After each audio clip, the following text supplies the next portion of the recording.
Welcome back to Coach's Corner East on this Wednesday. I said Wednesday. It's a Tuesday. It's a Tuesday before Thanksgiving. That's why we moved the show rather than the night before Thanksgiving. We are the Pizza Hut in Gallion. Our show is brought to you in part by Steve Kurtzman and Associates at Innovative Recycling, 352 South Street in Gallion, as well as Kenny Bolin at Bolin Realty, 2 blocks west of the Uptown Gallion Square. John Cross at Cross Carpet and Custom Floors, 302 North Seltzer Street, downtown Crestline. And to the microphone we go for the first time this year. It's Col Crawford basketball, but David Sheldon's got his AD duties tonight, Coach. Yes, he does. And you're sitting. I had to step up, and unfortunately, fortunately for our school, we got great kids. They love to support the other teams. So a lot of the boys, most of the boys on our program stick around for the girls' games. We had practice after school. A lot of them showered and then went straight to the girls' game, started at 6 o'clock. So they're supporting their girls. I understand. It's a long season too, and I'm sure they'll be around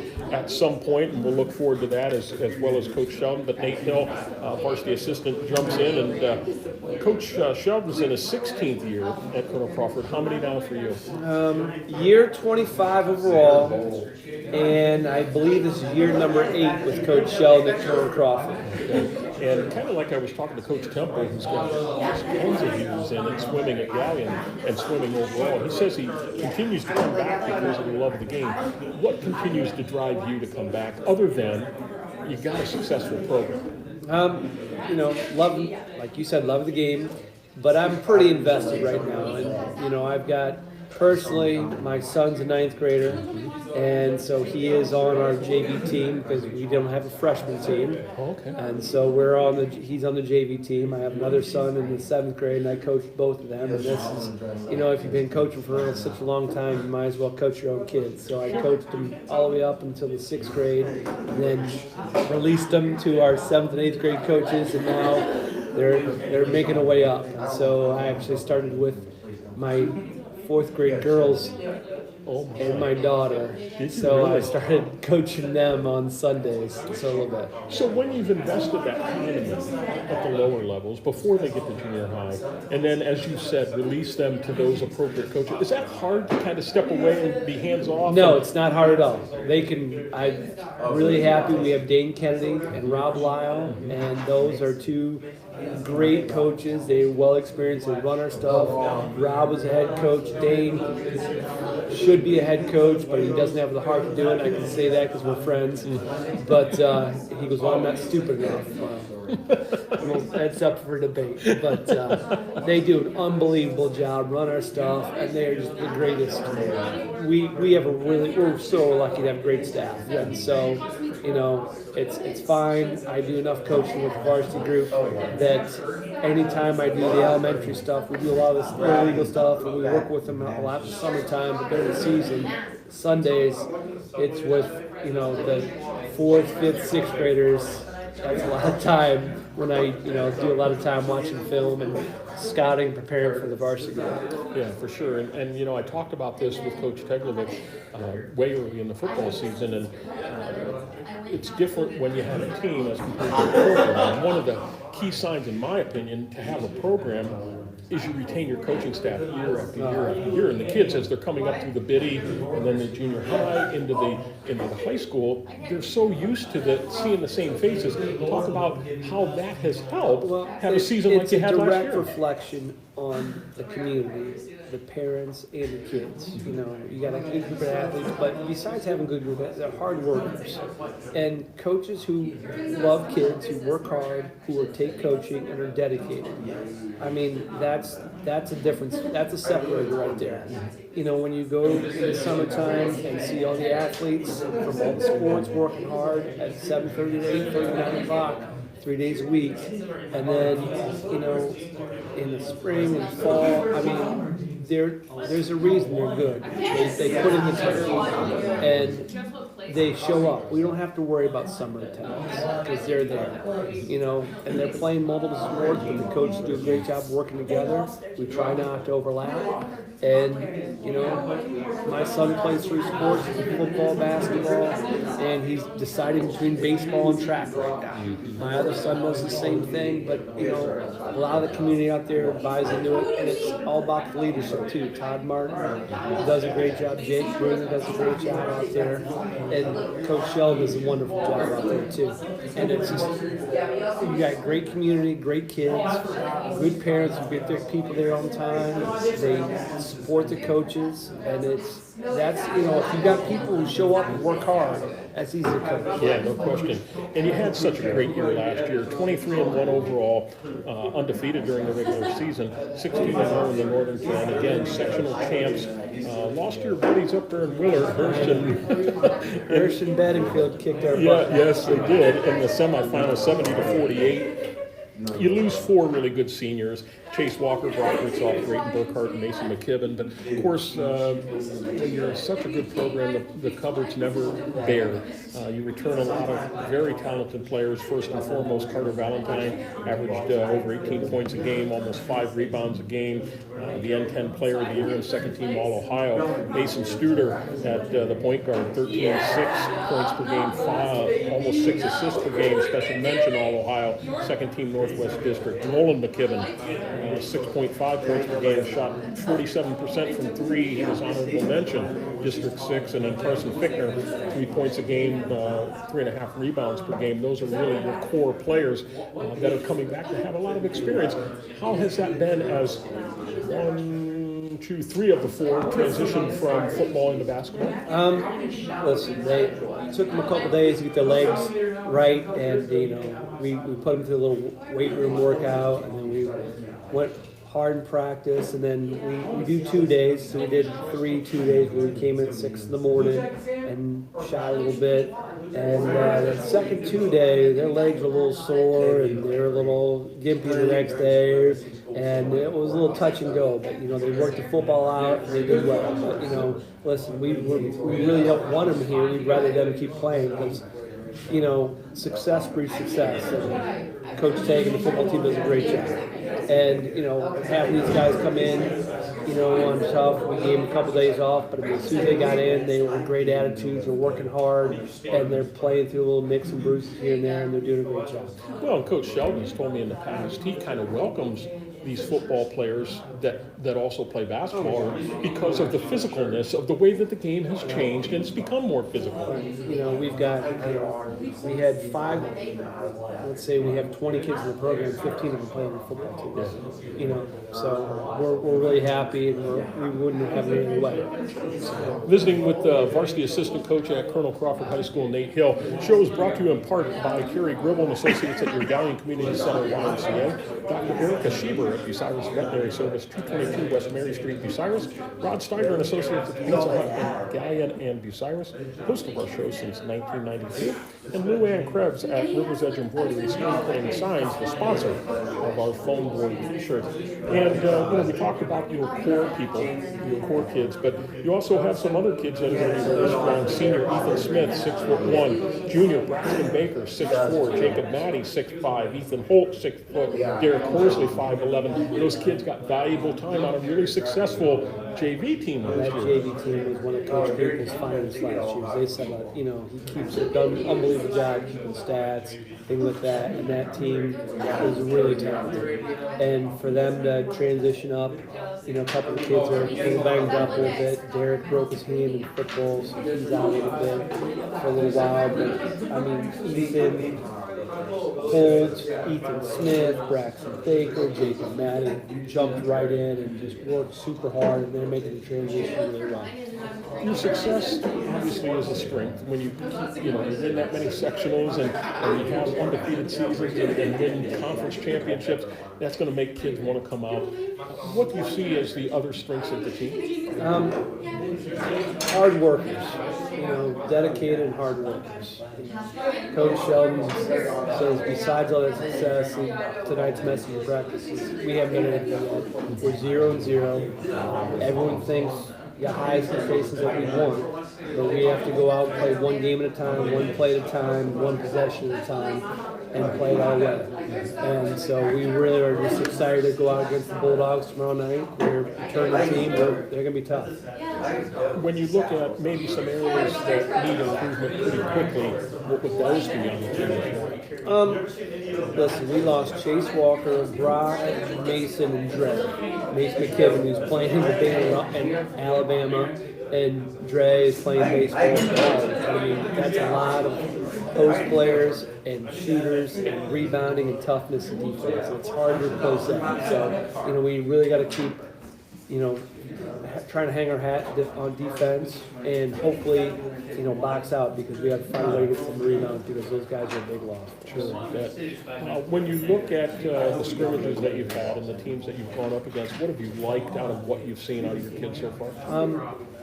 We didn't get off we got off a little bit slow start Saturday, and Coach had to make a couple of adjustments in the locker room, and the kids responded really well Saturday. Verbal adjustments, maybe? Yeah, a little mental adjustments. Yeah. But, they responded pretty well, and we've done pretty well. But, we tried to play some solid teams and some bigger teams and some teams that have successfully trying to push us. And we've competed. We haven't won anything. We found some ways to improve, but, we've competed, and they're coachable. They're trying to keep improving. Very good. So when we look at tomorrow night, we'll talk about that a little bit more, but just the first game, regardless of who it is there really, for you and your entire coaching staff, kind of that nervousness of unsureness of who we really have here? Are they ready mentally? Are they ready physically to get going? Because the season's really a week early. Well, our kids are chomping at the bit. I mean, kids can say what they want about liking practice. They love games. And, what's their opinion? They're ready to go.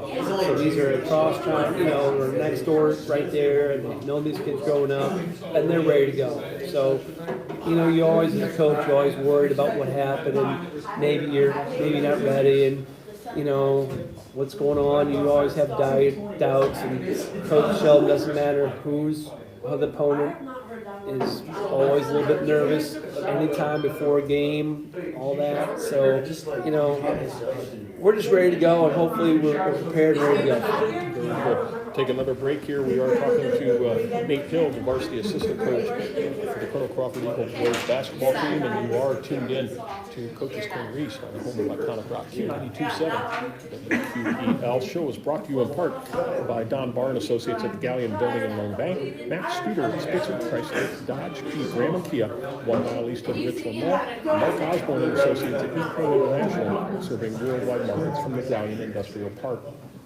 And Coach, we talk about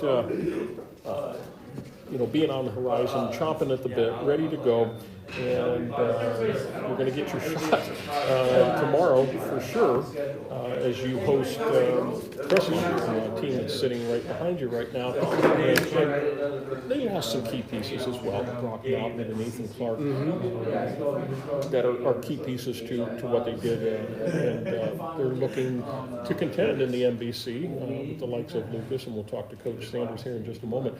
What have you seen out of them, or what do you know about them that is a little bit of a concern? I don't know very much about them, but I mean, just looking at the roster, Lucas Cochran is, they went down. We saw him at Eastern High a little bit this summer, so we saw him a little bit right there. But Lucas Cochran was a pretty good athlete right there. He's a good strong post player. They have the Luss kid, who's a returning letterman in a couple years. The Hall kid's another returning letterman. I think they returned 5 kids from their roster from last year, and Tyler does a great job. Coach Sanders does an unbelievable job, and he works at it. He knows what's going to happen. He's going to have his kids prepared, and they upset some people down there this summer, and again, he's going to have their team fired up and ready to go. Do you like having this game the night before Thanksgiving? Well, in the past, we always had like an alumni game the day before Thanksgiving, but since they moved everything back, we do this now, so we don't have any of that. Having 22 games is tough. It's sort of a condensed schedule, but they do that for a bunch of different reasons. I sort of miss the alumni game, getting back with everybody. If we could move back to this, whatever. But we want to play and get all our games in early before the weather hits or anything bad happens. So I understand why we want to get it early and get as many games in before we can before the regular season starts with our conferences. Considering what we went through last year with COVID and limited people in the stands, now that it's open and the night before Thanksgiving, that's got to be a big crowd in the night. Listen, Coach has been saying all week, hey, Coach, I'm getting phone calls and texts, emails from all the players and whatnot. Hey, I'm coming home from school. I can't wait to see you guys. And I wasn't get to go. Like, the front row crew didn't get to come last year to a lot. And that just killed some of those guys. Sure. Maybe not the right word, but that's it's really disappointed a lot of those guys. So, just having limited attendance last year was really tough. Sure. And now it's, we're excited to play in front of fans and the crowd, have everybody back in there, and that's hopefully going to get back where it was at. The Eagles' nest will fly again. We hope so. Sure. Taking a look at the Northern 10, a really solid basketball conference. You look at Upper, you look at Cary, Mohawk. Now Cary, they're going to be an NBA type schedule, I'm afraid, with their football success. I'm glad for that. I think they just actually moved our game back. We were supposed to play December 17th. They just moved it back to January. Yeah. But I mean, listen, their football team and their basketball team, they've got athletes over there. Sure they do. Holy smokes, they got a great run of kids over there. Jamie Young did a wonderful job. I mean, it was nip and tuck both times last year when we played them. And, with their success, it's going to be hard, and they'll probably come off a slow start. They might trip up, but I mean, once they get going, if you think about the Buckeye Central team that won state in football, or they got to the state finals, that team had a really slow start, and then they went to the regionals in basketball. Sure. They got great kids. They had a good coach that knew what he was doing. They went on a big run because they had great kids, and I can see them Cary making a good run, but it's going to be a tough team. Who else do you see in the league? Mohawk's going to be tough. Bucyrus brings back 5 or 6 letter winners. Winford brings back a lot of young kids right there. The affiliated kids pretty tough. I